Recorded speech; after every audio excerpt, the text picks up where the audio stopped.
Far out in the uncharted backwaters of the unfashionable end of the western spiral arm of the galaxy lies a small, unregarded yellow sun.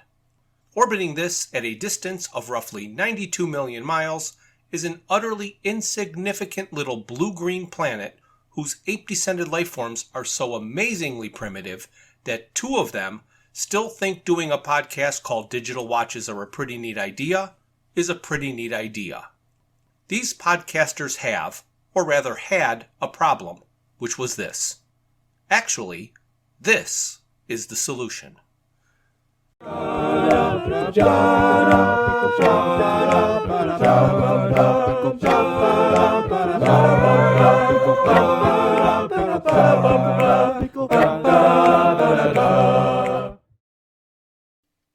Hey Brian, what's this?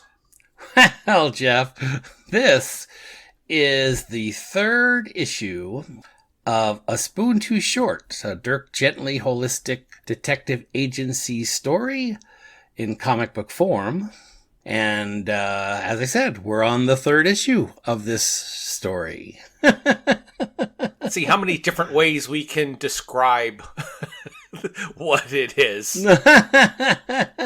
Yep, you got it. As we see on this cover, looks like we're back in Blackwing. What do you think? I believe you are correct. So in the previous issues, the first couple pages of the story flashed back to when he was a kid. Mm-hmm. Now he appears to be a teenager, and he's getting the standard psychic test, right, where you have to decide if it's a square, a circle, a star, or a couple of wavy lines. Or, in this case, a cat. Exactly. And in Dirk Gently fashion, he is giving the one-fingered salute. Well, he might be giving a peace sign. Oh, he could be. You can't tell. The card is obscuring. That's true. But I'm only inferring that based on the furrow in his brow. Yes. As he is surrounded by large men in matching black suits wearing matching sunglasses. Mm-hmm. So we'll jump through the previously page really quickly. It's just reminding us that we had a family of tourists, the Kingdom Browns, that no longer have the ability to communicate. Mm-hmm. Dirk has a new assistant who was almost a client, and she is Tamara, and she says we have to go to Kenya. And in Kenya, Dirk gave a pen to an elephant, held up a pad of paper. The elephant scribbled something on it, and Dirk believes he has solved the mystery of why people can't communicate. Yes, in Dirk fashion, he has made this pompous decision. Yes. So we will move to the page with the cast of characters, and there's a few new ones. So if you want to read through who we're going to be reading about today. Well, we see Dirk Gently, of course, Sally Mills. Yep. The Kingdom Browns. Correct. Tamasha. Yep. Madluck. Oh, yes, and he was the guy working in Kenya with the tribe with no words. Right, and then here we're going to see Susan McDuff added to our list. And she is listed as a cellist and harmonic. Right. And then apparently the Chief Jatanga Bruce. I think that's Chief Jatanga Bruce. Yep. And he is listed as the leader of the Kawanza tribe. Okay. And then next we have Edward Andrade. That's Jatanga's twin grandsons. Right. They are cute and also mute. Correct. And this guy named his grandkids, or whoever the parents are, named the grandkids Edward, and Edward spelled backwards. So if you've never heard of the name Droughty before, that is why. And of course, our recurring character, Bernice. Yes. Bernice is the cat. Right. So just to be clear from what it seems, bringing in Susan and calling her a cellist and knowing that music was one of the keys, are they going to use a stringed instrument as the savior of the day in 2 comic books in a row? Yes, they're going to go from a violin to a cello. Yes. And in the 3rd book, it will be a bass. Mm-hmm. Because Jeff, it's all about the bass. It's, yeah. We do a little tune? Oh, sure. Please don't. And before he does, we will go to the first page of the story. So we flash back to a U.S. military research base 15 years ago, where Dirk appears to be shackled, spread eagle, facing down, not on the ceiling, but on the bottom of some sort of pillar. What would you call or describe that? Yeah, that would definitely be a pillar. That's almost looks like a plunger or something, almost. Right. Yes, like he's going to be smashed into the ground.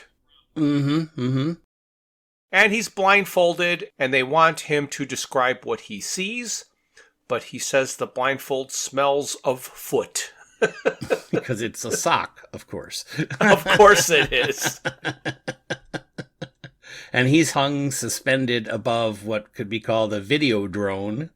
Hundreds of video screens displaying an individual image on each one. Yes. And an instructor or interrogator or such is down below saying that they're trying to discover what he can do with his powers. Right. So we will go to page 2. Well, the best way to describe... Well, why don't you describe the page? Sure. Well, this page seems to describe the condition that our friend Dirk is currently in.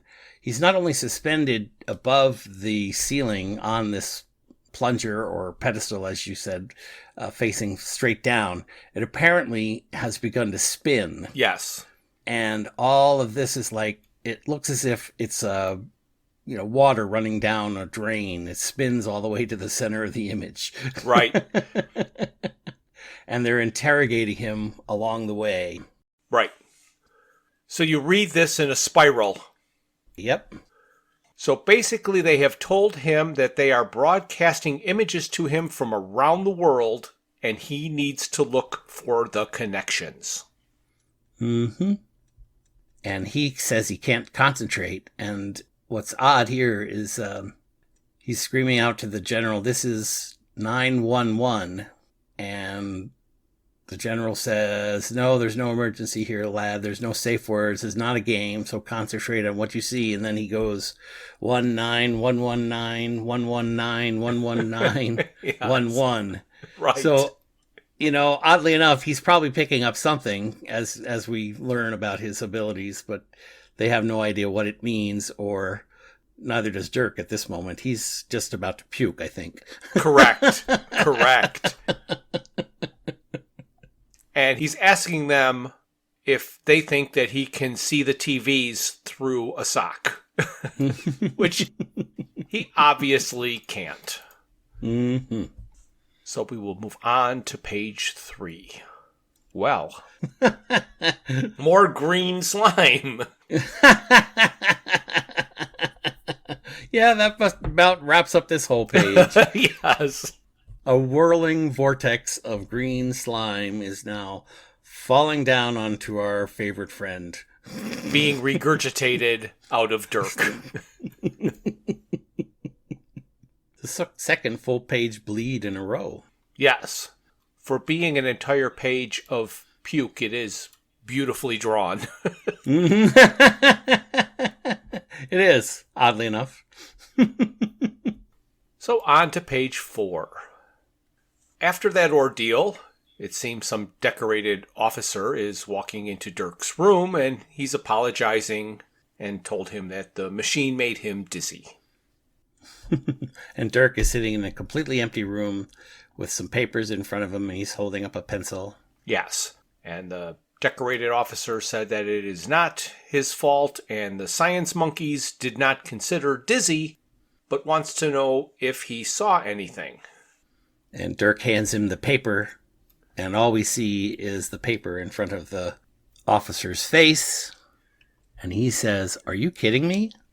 So he saw something, and we will find out, hopefully, on page 5. But usually they're going to jump to Africa, and we'll have no idea what it was. Oh, and you are right. Except we are looking at a drawing. We are looking at the drawing that was made by the elephant. Mm-hmm. And our friend Madluck is remarking, "Are you kidding me?" looking at the squiggly lines on the paper. Exactly like the officer. Mm-hmm.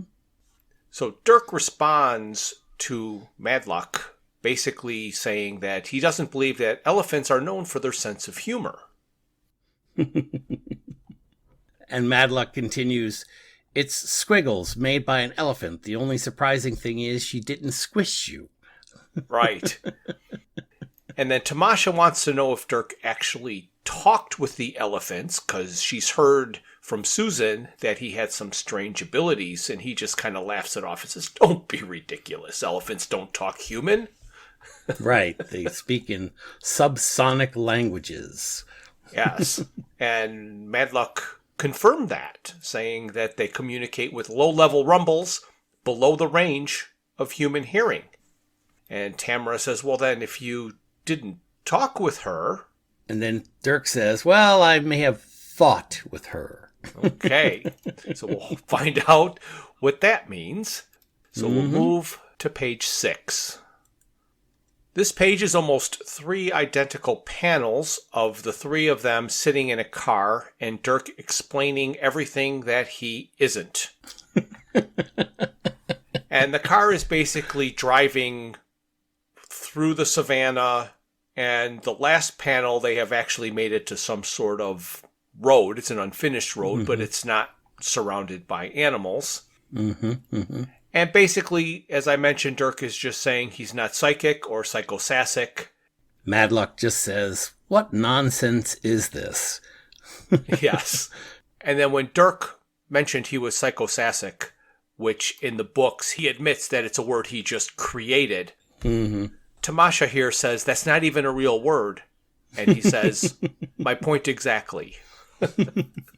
Tamasha says, "Dirk, help us out a little here. We want to understand." Yes. So we will move on to page 7. So the conversation continues about the paper full of squiggles. And Dirk is trying to explain that elephants, they have large brains and big ears. They think very loudly and they listen very well. Let's just say those attributes inversely complement my own. And Madluck replies, "Yes, you have a small brain and don't listen." And then in very small type it says, "I'm not even going to rise to that. This doesn't count. It's in small font." And then he says, "Something unusual has been occurring, and the elephants, well, as you know, they have good memories. She drew me a drawing of what they saw, and I'll bet my holistic hat that it's a picture of the communication thieves." And Madluck goes, "Once again, you have to be kidding me. These are still just squiggles." And Dirk says, "Why do people assume that just because they can't recognize something, it doesn't exist?" Then Tamasha chimes in and says, "So you do recognize what this is?" Dirk says, "No, not yet." But now the problem is at least reduced to one of identification, no longer who did it, but just who is this? It's a much easier category of conundrum.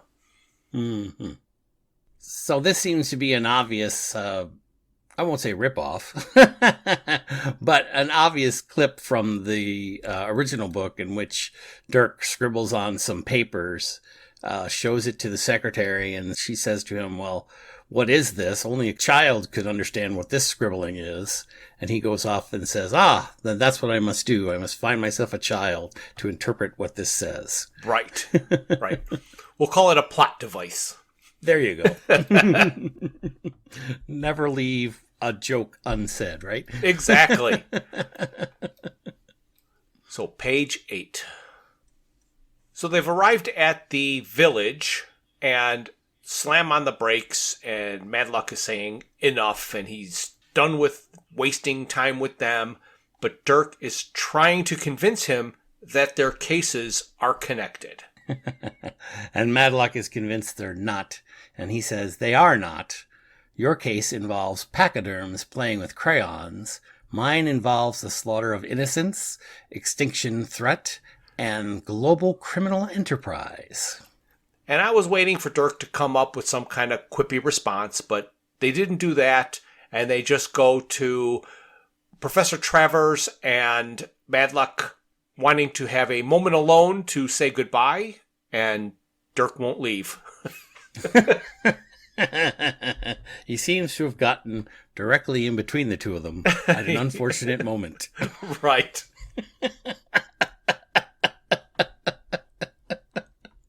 Weren't there chickens on that page? There were, by the way. I guess those are chickens. You know, don't you get it? I don't get it. Cock-a-doodle-doo. Oh, okay.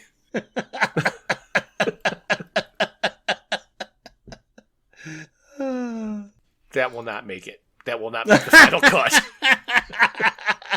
I knew you'd cut out my best jokes. Oh, if you say that, I'll put it in.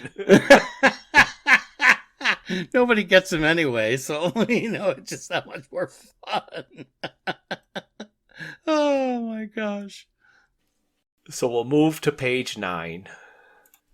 Evidently, Tamasha has kicked Dirk out of the car bodily, and he did quite the somersault coming up running.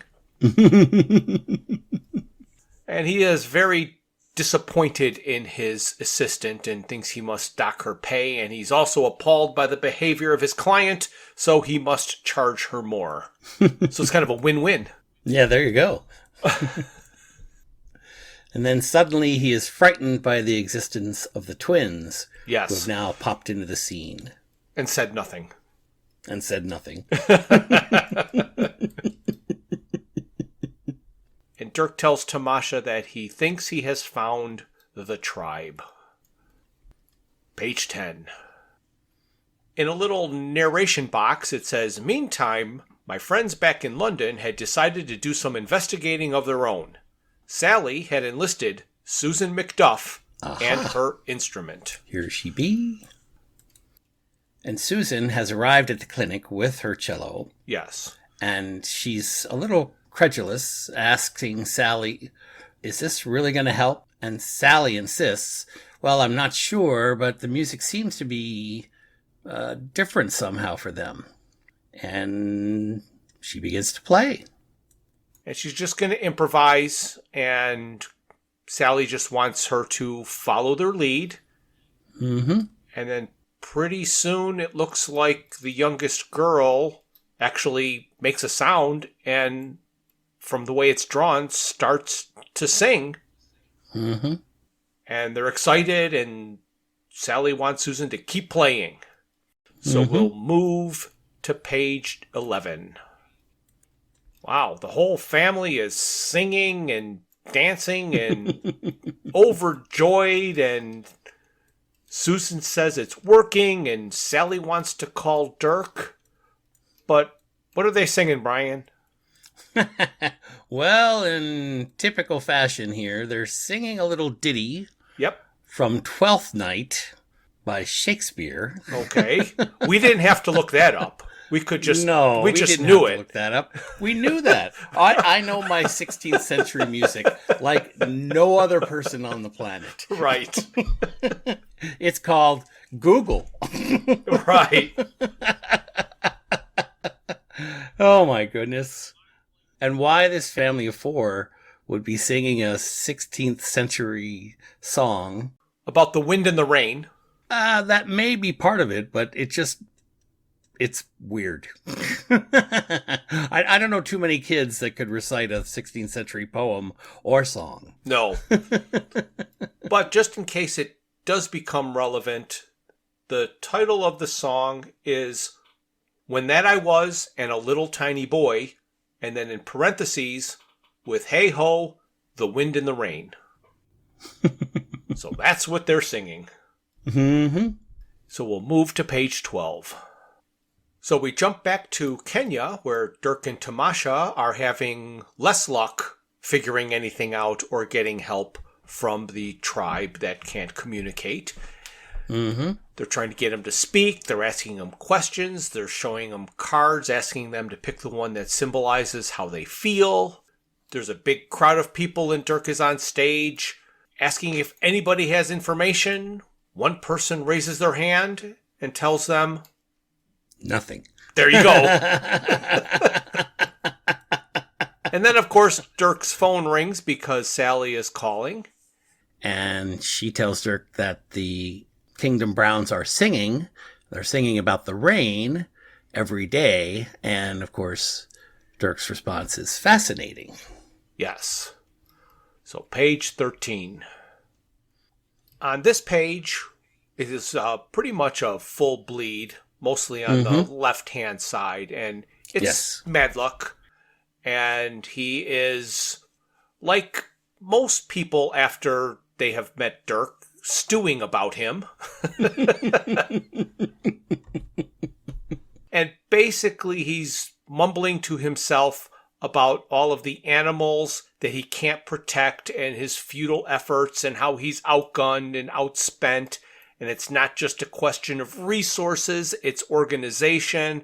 And he operates at the wrong end of an economic gravity well. And the gradient tends the wrong way towards painful oblivion. The very biodiversity that made Africa the birthplace of life now makes us its slaughterhouse. He says, damn your eyes, puffy detective. This is not a mystery to be solved. It is a tragedy to be endured. Right. And then the phone rings.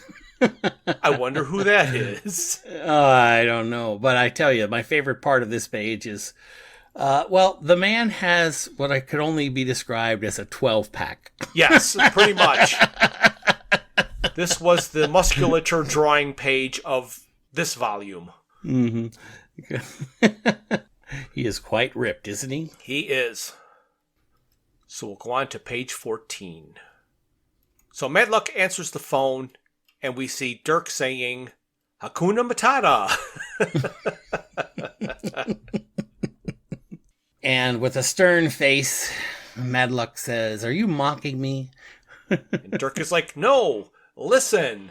And then you see this page of Dirk playing the piano, and the entire tribe is standing around singing something, which we can only guess is Hakuna Matata. And he says, we have a clue.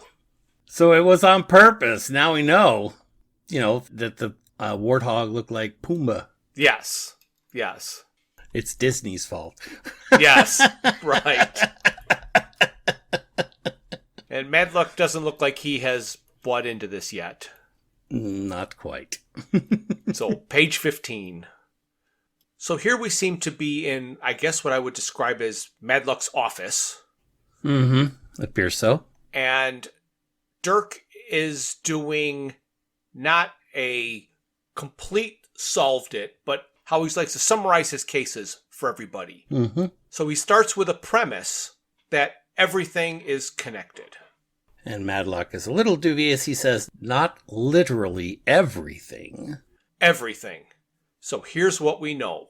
1, someone or something stole the capacity for communication from both the Kingdom Browns and the Nkawa. And Tamasha replies, we don't actually know it was the same person, though I admit it seems unlikely there are 2 sets of unrelated communication poachers. Then Madluck says, lucky, I have an infinite set of unconnected poachers. 2, however and why ever they did that, they left their victims with the capacity for song. 3, our thieves look like this. And he holds up the paper full of the squiggles.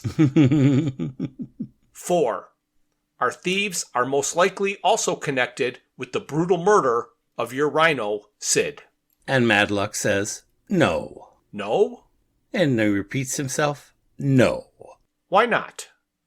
Hopefully we find out on page 16. Oh, goodness. That's a force. What did I miss? What do you mean? He killed Sid? No. She says, Tamasha says, you've been farming rhino. He says, not me, not just farming, harvesting. So the government has issued hunting permits to tourists. So he caught the poachers, but not really caught the poachers because they're legally killing rhino. Ah, thank you for making that clear. Right? Doesn't that make sense? It does. But it was the most ridiculous way to have presented it. It's not a, let's breed a whole lot of rhinos in one space so we have enough to hunt. It's an endangered species that they're trying to protect. So Right. Douglas, I think, would be rolling over in his grave at this page.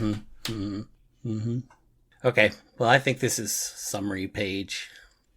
On this page, Madluck explains that he has already caught the poachers, kind of. And he wants to compare it to the concept of farming salmon. And basically, the parallel is where to keep the salmon sustainable, they have large ponds of salmon and they can then harvest as much as they want because they keep farming them and the wild salmon are safe. Somehow it seems that the government of Kenya is issuing hunting permits to tourists, and the black rhinos, even though they are endangered, are able to be hunted.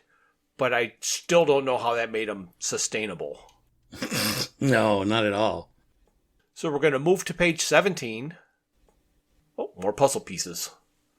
Maybe this will explain it. Well, this kind of goes along with what Douglas was saying, though. Well, not the shooting and killing of them, but certainly the exploiting of them. Right. Okay, so like in the last comic book, now we have the puzzle pieces all coming together. And I mean that literally, because that's what's on this page. Right. Hundreds of puzzle pieces all colliding together into the page. Describe Madluck's situation so that we too can understand the puzzle. So Madluck is saying that the hunting of the black rhino in general is strictly prohibited. The trophy hunting of a small number of specific black rhino a year is strictly allowed for $20,000 a piece, or rather, I guess I should say, a head. And it's not there in Kenya, but in Namibia and South Africa. The authorities there sell a limited number of permits a year, and the proceeds go to support conservation. So it's the dark side of conservation, tourism. Typically, the buyers are rich. There's a limit of one per person, but if you're rich enough, sometimes you can get a second one for your wife. Tamasha comments that romance isn't dead. Yes, because there's nothing better to do as a couple than to go out and kill an endangered animal. So page 18. So Tamasha is asking Madluck that if it's not allowed in Kenya, then how was Sid poached?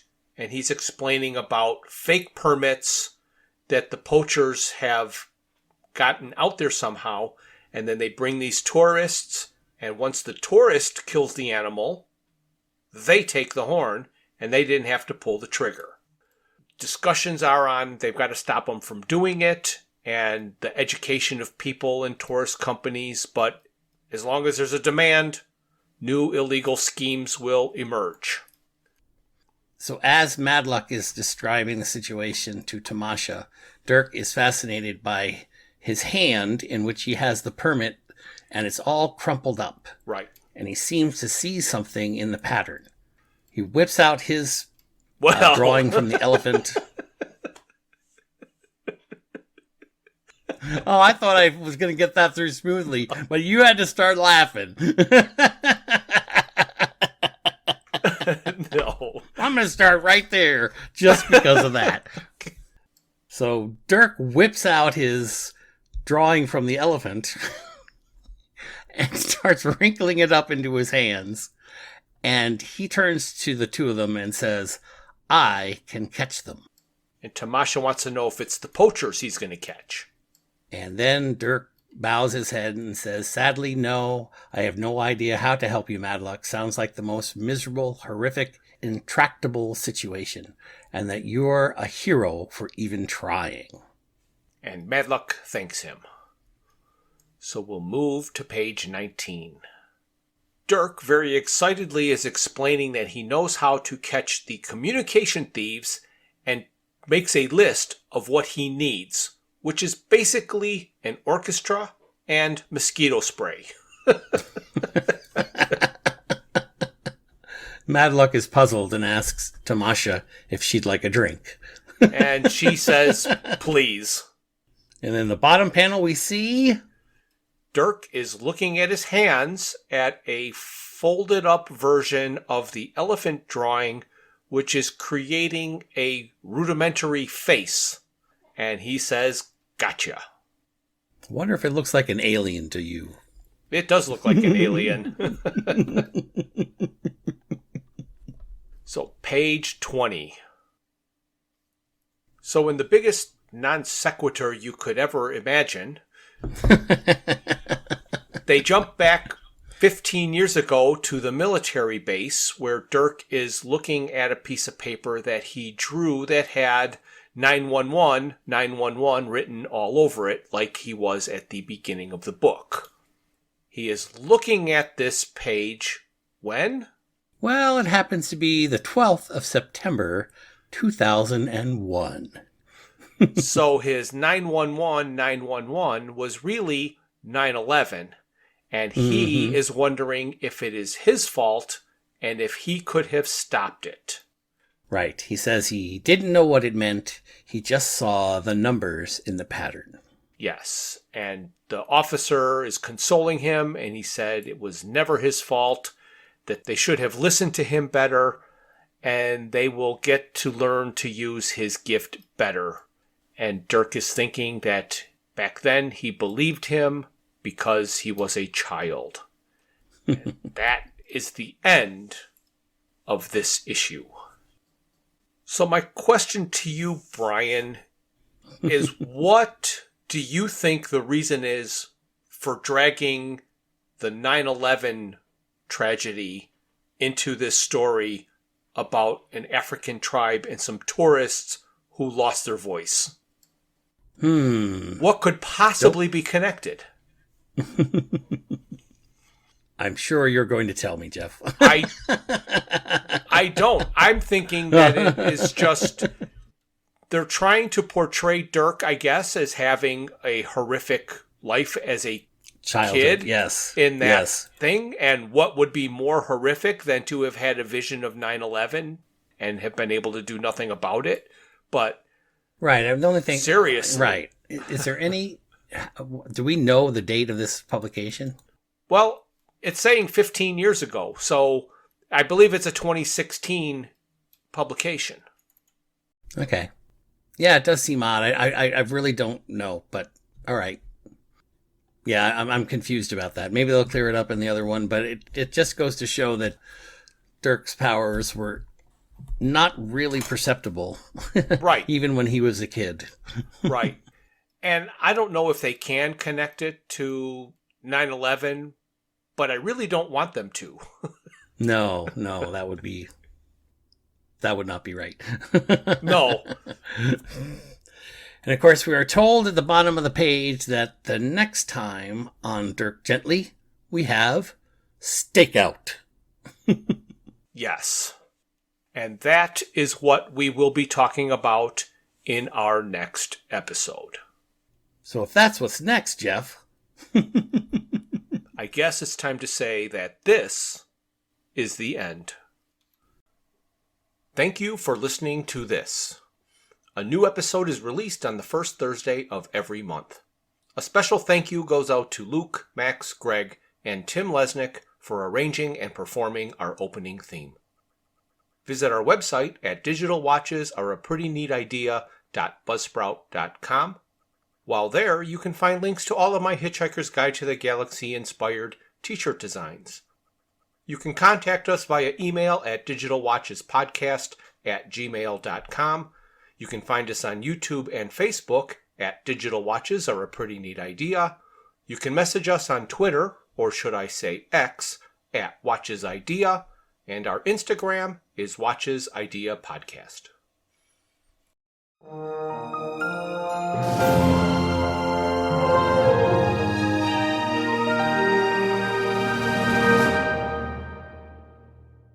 This has been a Froods for Thought production.